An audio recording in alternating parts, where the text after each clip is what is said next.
Hello, Bob Hall here with Hallsome Farms, making a video about the long-laying bee box Phil and I built. And then, as you can see, had the grandkids over and they painted it for us.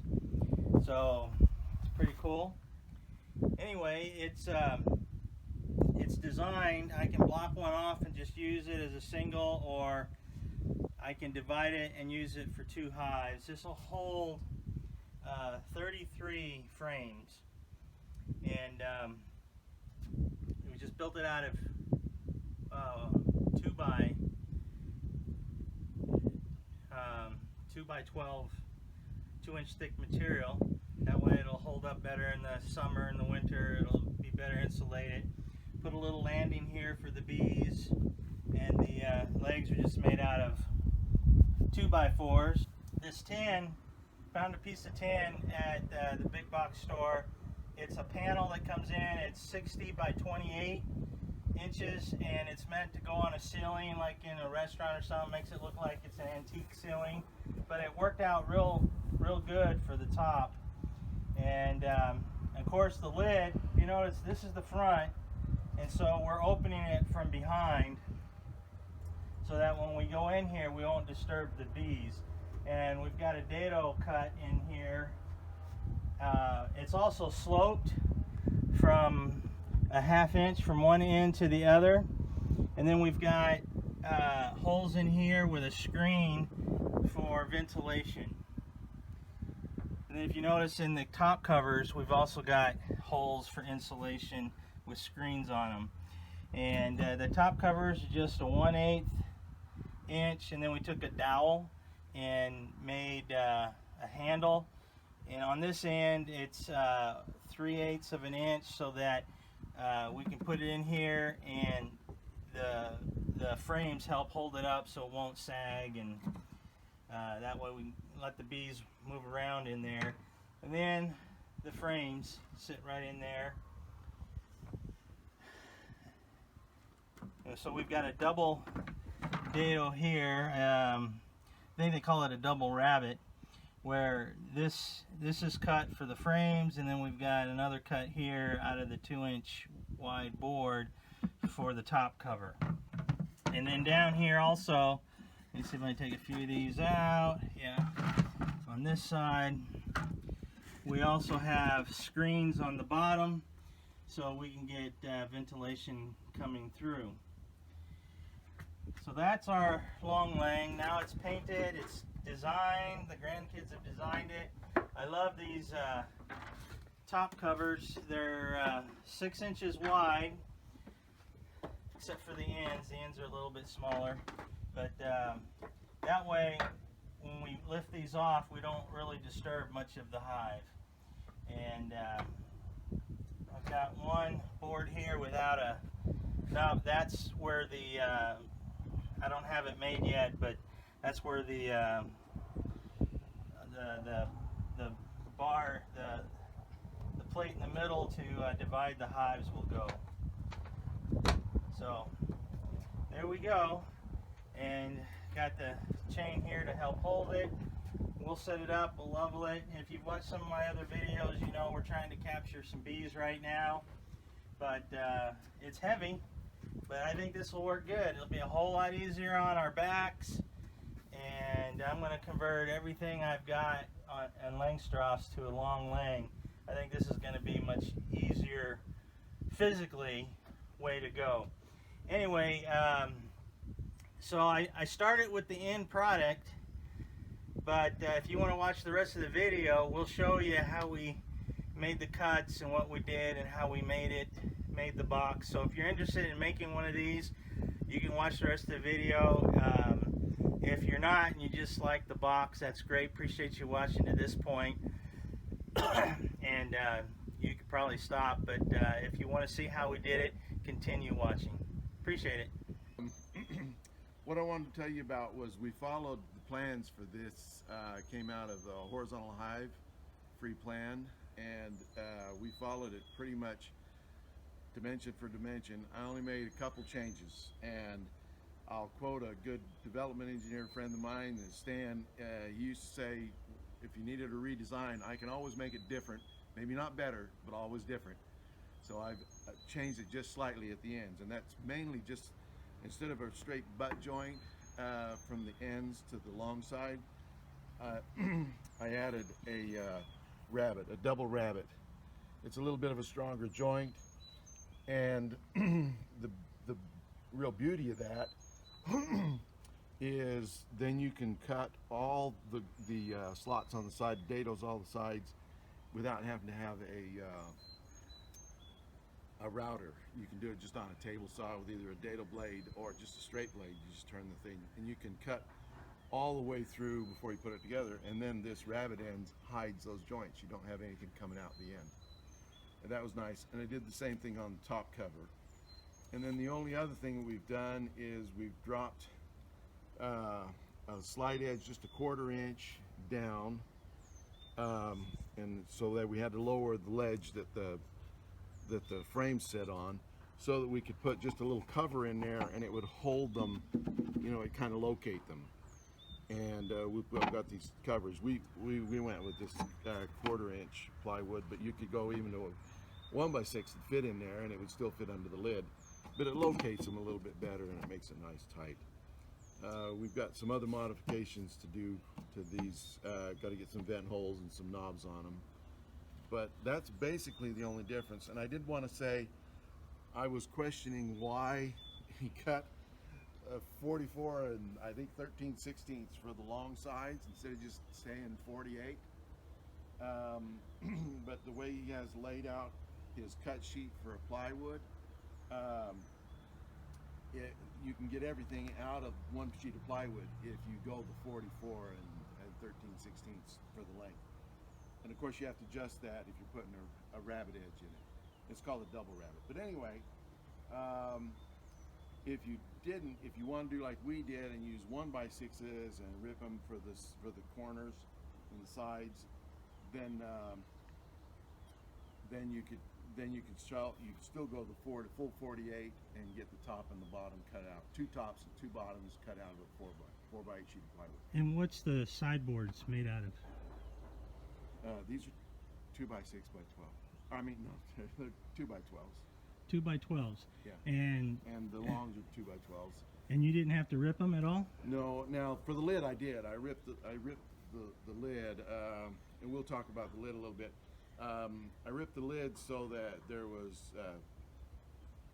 2 inches on one side and 1.5 inches on the other. It came out of a 2x4, minus the curve. But I mean, these we didn't have to cut down to make sure we had the 3/8 under the frame and top of the frame? No, everything worked out fine that way. It dropped down and it didn't hurt a thing, because these are a little taller than a normal length Roth Hive is. And it left about 3/4 inch at the bottom of the frame, a deep box frame in the box.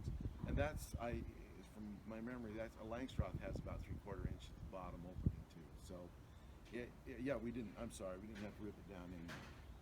Okay. I think that's the dimensions, and otherwise we just followed his plan, and it's a really good plan. It's free, so we're not infringing on anything. Well, let's put the box together. But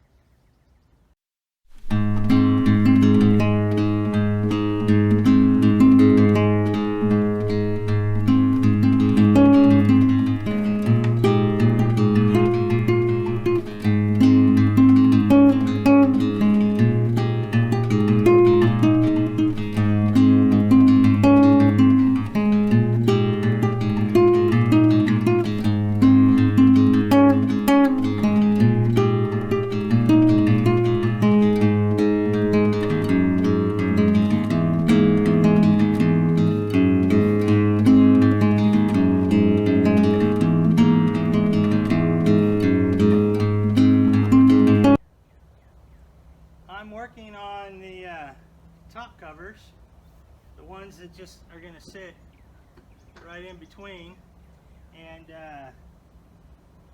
just in case these, as the weather, humidity affects it, we may cut up a little dowel, and I'm putting some wood glue and a little hot glue to hold it, so that when we put it in the box, if this has a tendency to warp any, this little knob will be sitting, this piece of dowel will be sitting on top of the frames, and it'll keep the board from warping.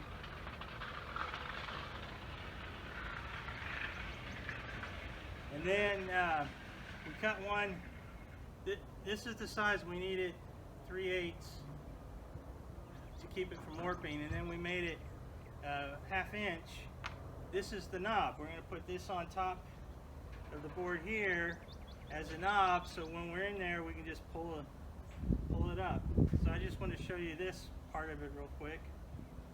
And I just put some wood glue in there. Got the hot glue. I just dab that on either side and then squish it down. The hot glue holds it in place, and the wood glue will dry it, make it nice and hard, and now we got a knob to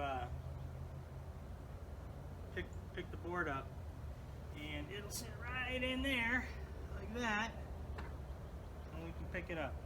So I'm gonna glue all these up. The only one I'm not gonna put a bottom on is the spacer. I'm gonna leave one blank. I'll put a knob on to lift it off, but I'm leaving one blank as a divider. We're gonna have a divider in there, and the divider will come all the way up to the top of the top plate, so that won't be a problem. The other thing I'm going to do is we've got, these are the sides for the lid, and we drilled 3 1/2 inch holes in here for ventilation. And now I'm going to put a screen. I'll staple, got a little, this is a stainless steel screen I'm going to put on there. I'll staple it down. Ow. Oh, I should take my blood now. Anyway, I'm going to staple it down, and then maybe put a little hot glue on there just to hold it, and then that way bugs can't get in there, and that'll be our ventilation. So I'm going to keep working on that, and then we'll come back and show you putting the lid together. I've got the screen on. We made 2 top plates here. Got the knobs on it. This knob is to pick up with, and that knob is thinner, if you can tell, and that's so the board doesn't sag when we put it in here. And remember, in the beginning of the video we showed you we got this lip here so that we can put these in. Now we can pick them up like that, and then down in the box I'll also put a couple vent holes, one at each end, because I plan to kind of split this hive in half, and then we're saving the dowels that came out. And what I'll do in the winter time is I'll just stick it up here as a block, or I may cut a piece of insulation, I'm not sure, and then put some duct tape over it just for the winter. Also, for ventilation, this is the side. You see, we're going to make the lid, and drill 3 3/4 inch or 3 1/2 inch holes, put screen over it, and this will sit on the side as the lid, and then that way the attic can vent, and there'll be one at each end of the hive. And so now we'll put the lid together. We just made the top part of the frame. Here's the holes with the screen for ventilation, and the dado groove, and that's going to sit on top of the box. And so now we're going to just screw the lid on. And these overhang. Yeah, and this little lip will overhang over the bee box. So we'll turn it down here, glue it, and then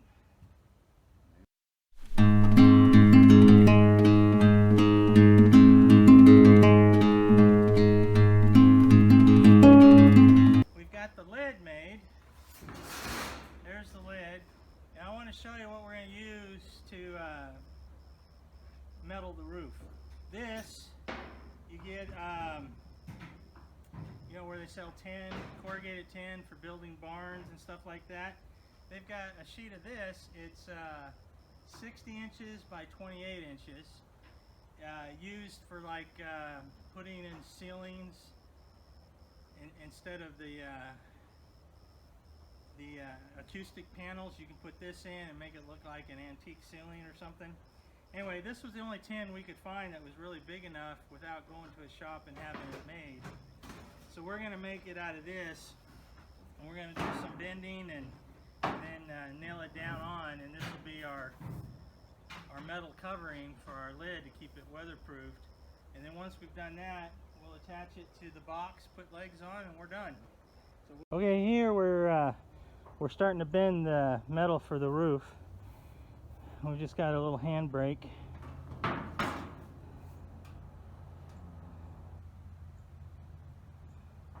This edge is going to go. This edge is going to go under the part of the lid that you pick up from with. And then we're going to bend it back under. You'll see that when we do it. We'll make another bend here and we'll show it once we get it set up. I mean, it's a beehive. It doesn't have to be 100% form fit, but we just want it safe so you don't risk cutting yourself when you get into it.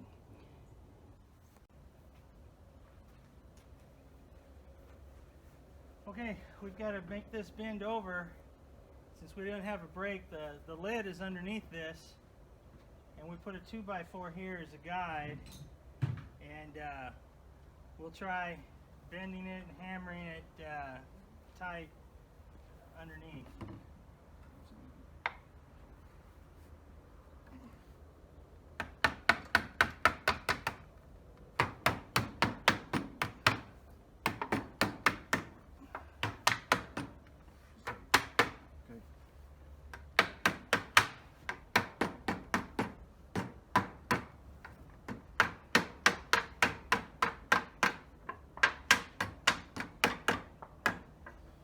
Actually worked pretty good.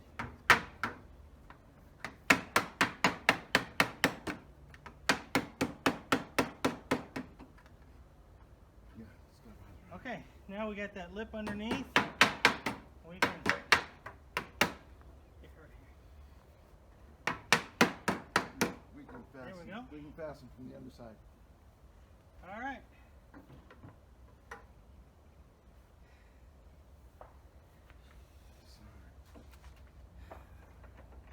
Okay, we turn the lid over from the bend we just made.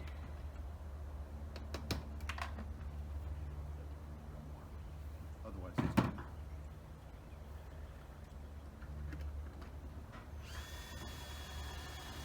it's good. Okay.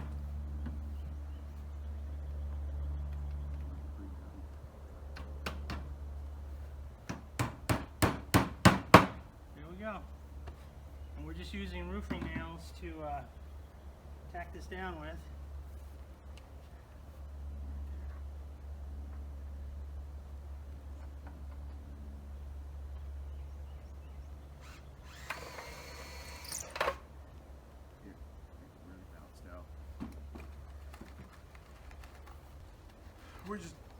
We're hammering, nailing so close to the edge. That's why we're pre-drilling. At 3/4, the bend is only a 1/2 inch. That's why we did the pre-drill. Explain what we're doing.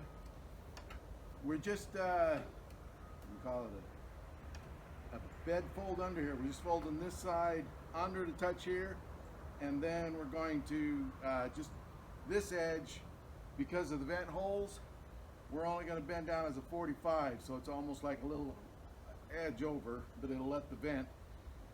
And this will tighten it up. This just simple under like that. And tight, and it puts a nice 45 on that edge. And then nail it.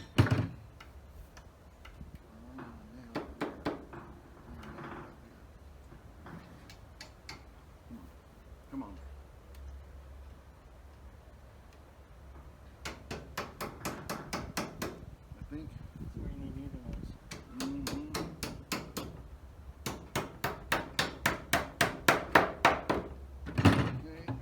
side's done. We gotta do this other side.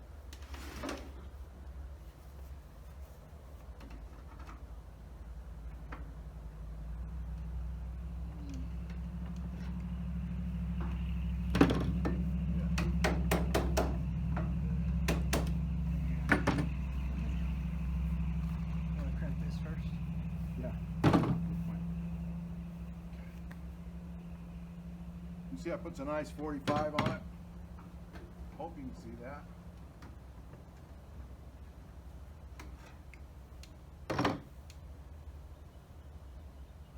Use your other hammer.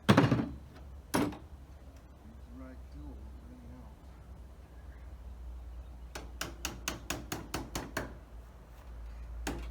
Ah! Right. Oh, it's on the phone. Yep, right under your fingers. Right there. Right there. Don't want that in a tire.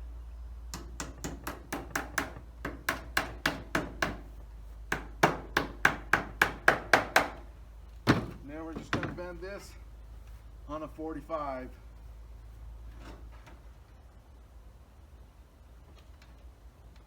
Then you put it down. Oopsie. Yeah, let's put it down. Second hammer. Okay. It looks like we are. Just put this board on it. Well, just, yeah, your weight probably is good.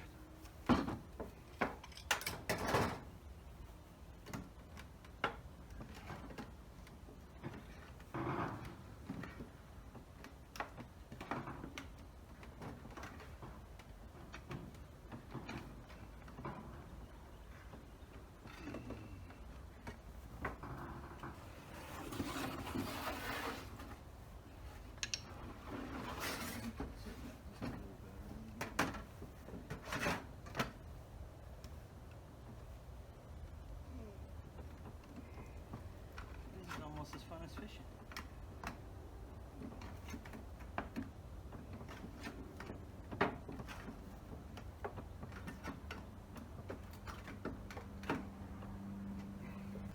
There you go. Okay, set it up. There's the lid. You turn it around.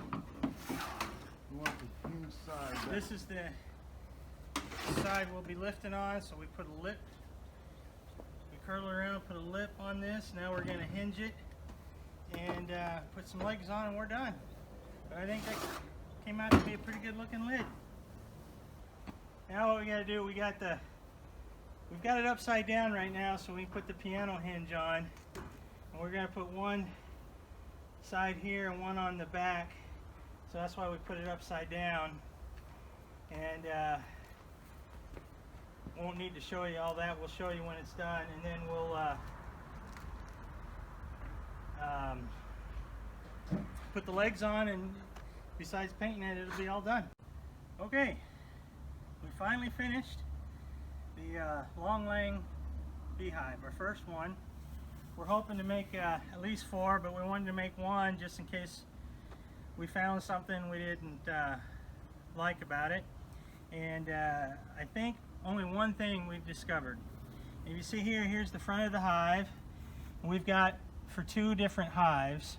We put a landing here, but I think what I want to do in the future is move the opening more to the edge, so that because the bees want to build their brood stock pretty close to the opening. And so I think that's about the only thing I would change so far on that. We were able to fit it right on, make a lid out of it. Beautiful. And our lid is dadoed in, so when it closes, there's an overlap, so you aren't going to get any moisture in here. And then inside we've got a double rabbit joint. One, so we made these boards here. This board is meant to sit on top of the frames, so just in case we get a little sway in the top cover. And then we put some screens in there, and it fits right into this first rabbit. And then the second one will fit the frames. And if you notice inside also, we have vent holes so we can vent the beehive, and importantly too, we've got vent holes right here, and then on this side I've got screen so no bugs or anything can come through. And then we did a 45 on this tin to keep the rain out but yet still allow for the flow of air. So this hive pretty much follows Dr. Leo Sherensky. I can't ever say his name. But anyway, horizontalhive.com. He's got some free plans. We pretty much followed those. We made some adjustments that we thought would be helpful, which we kind of like. The double rabbit here is one of them. But it's a nice sturdy hive and fits perfect. And we're going to put it to good use here in a little bit. Thanks for watching.